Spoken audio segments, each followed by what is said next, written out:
Hey everybody, it's Neil, and check out what I have here. I have this. This is a Pit Pet treadmill, and it comes with a little remote, and it also does Bluetooth, which is really cool. So if I lose my remote or something like that, or I just want to do it from my desk, I can. I'm gonna get on it now, and I'll show you guys what it's like here. So I can push the button here, the little go button, and it has a countdown timer.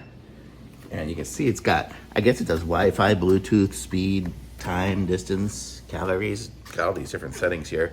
And from this remote here, like right now, I don't know what I'm at 0.8, and I can go all the way up to, let me see what it gets to. I'm at 2.5, 2.7, 3,